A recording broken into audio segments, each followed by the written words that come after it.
there any questions? I think, first of all, you have to decide what prayer is exactly. There are all kinds of prayer, but foremost, what prayer is. Prayer is communicating with God.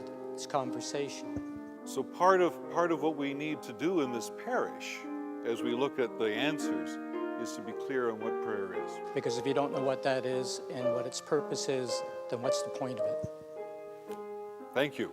I think we've heard a lot about intercessory prayer, but in order to bring everybody into the parish, into this sense of oneness, it's important for people to know that they don't have to be experts, that they don't have to be particularly eloquent. It's just important to do it. I couldn't agree with you more. That sense of simply opening ourselves up to God makes all of the difference. Right? Because all of a sudden, that sense of communion, I mean, communion means oneness with God, right? Begins because, first of all, we're being honest. Right? A lot of times in prayers, we want to mask it with a whole lot of other things. But when we have that communication going in its simplest form, it's absolute honesty. And of course, the people that can teach us a huge amount about that are children. John Westerhoff tells the story about a group of people that had gathered for a Eucharist. And it was a very informal kind of Eucharist, and they got to the prayers.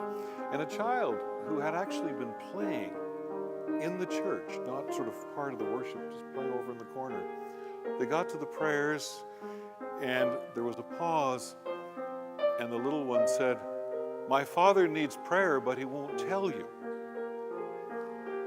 And of course, the whole place just froze for a moment. And the father opened up. He had lost his job. There was all kinds of problems in the household. He never would have said a word, but the child called him into that simple communication with God. So, again, absolutely right on. Please.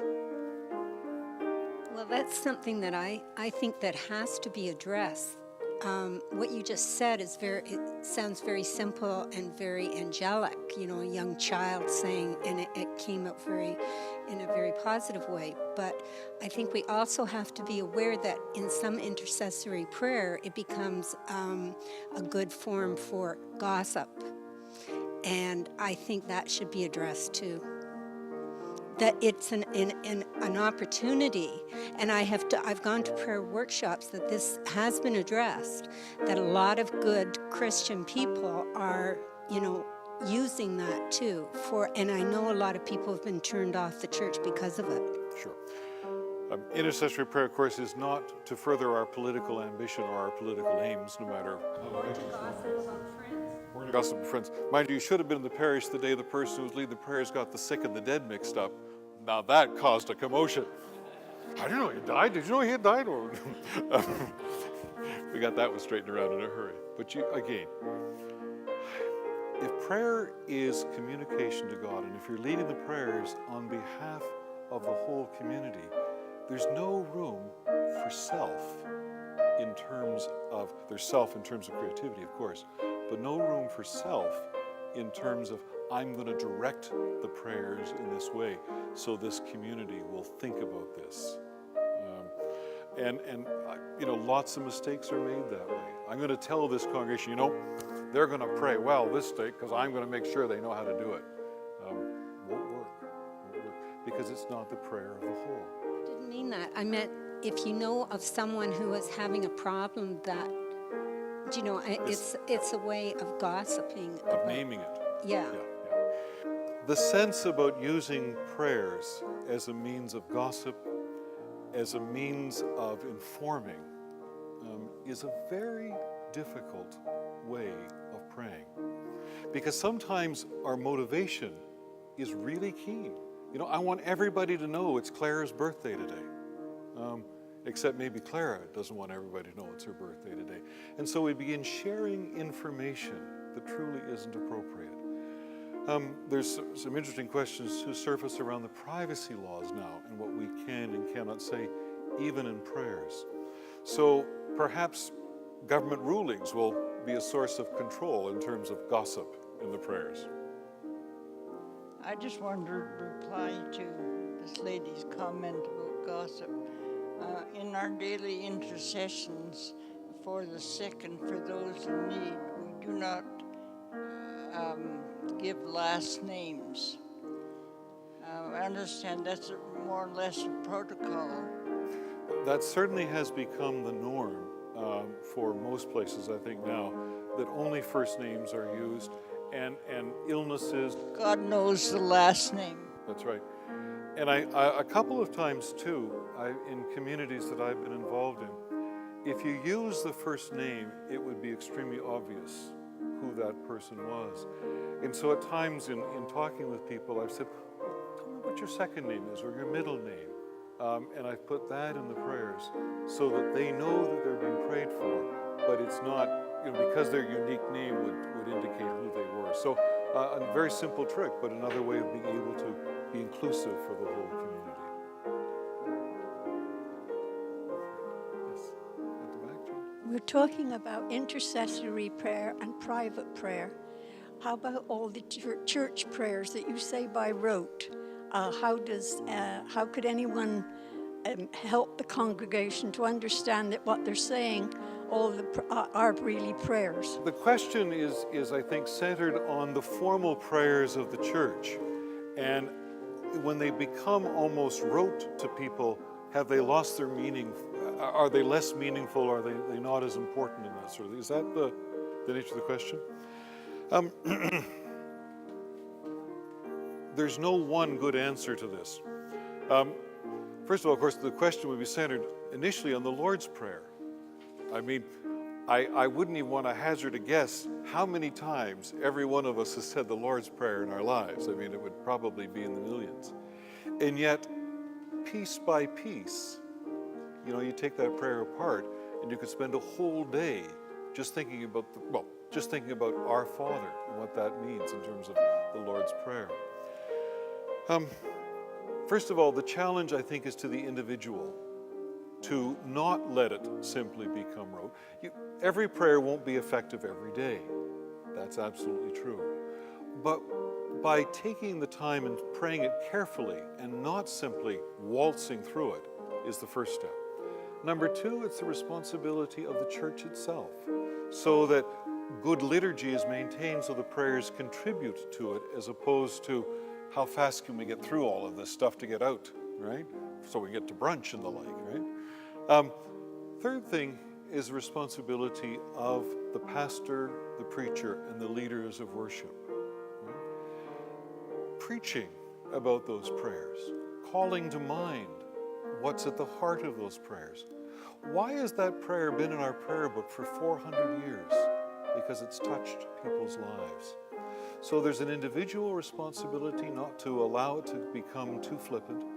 There's a community response that allows it to be part of good liturgy. And there's a response from the leaders of liturgy to, at times, preach about it, care about it, say it deliberately, so that it doesn't become simply something that is rote. I'm a firm believer in the power of prayer, and when something serious is happening in the family, the first thing that comes to my mind is get their name on the prayer chain. And that's a different avenue. So if you're concerned about a congregation, which is a group that's in some senses uncontrollable, and if you're concerned about privacy or people using that information inappropriately, I think a prayer chain, you should be able to rely on them, and so you can do so, be fairly comfortable, and still get the peace of knowing that people are praying for your sake or your family or whatever. Thank you for that.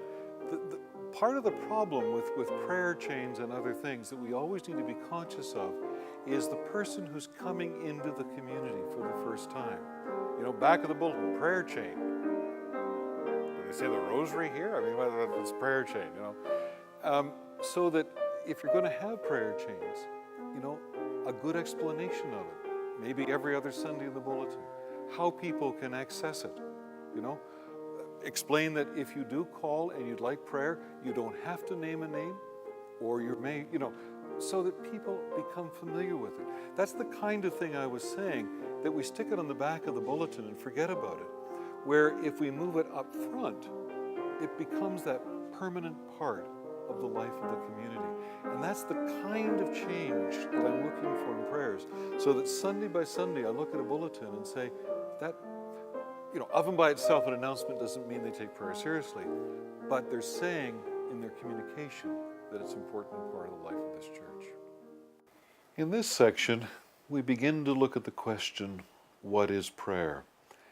And much of it is going to be opportunities for you as individuals and you within whatever groups you've established to begin to raise questions and also to begin to seek and to develop answers. You may want to begin by discussing what prayer is, or flipping the question around and discussing what prayer isn't. When you begin to practice prayer, when you begin to actually do it, what are the kinds of questions that come up? I know for us, some of the questions center on, why don't people pray? Are they afraid that they don't know the right words to say? Do they at times find prayer too personal, worrying that their privacy will be invaded, or that their privacy in some measure won't be respected? Are they afraid that others will learn about their hurts and their needs and their vulnerability? What are your thoughts about why people don't pray? You may remember in this section that some of the people attending the workshop brought up some rather interesting points about prayer. Remember some of them? You don't have to be an expert, one said. Another said that they worried that intercession becomes too often a form of gossip. A person asked about liturgical prayer, those prayers that we say Sunday by Sunday, and do they become a matter of only saying them by rote? What about the role of prayer chains and other means that we use in parishes to continue prayer from day by day and towards others? Are those some of your concerns, or do you have others? Take some time, both as individuals and as a group, and raise the kinds of questions that are personal to you and that are significant and important for your parish. Remembering that there are no wrong answers here, all that's truly required is honesty.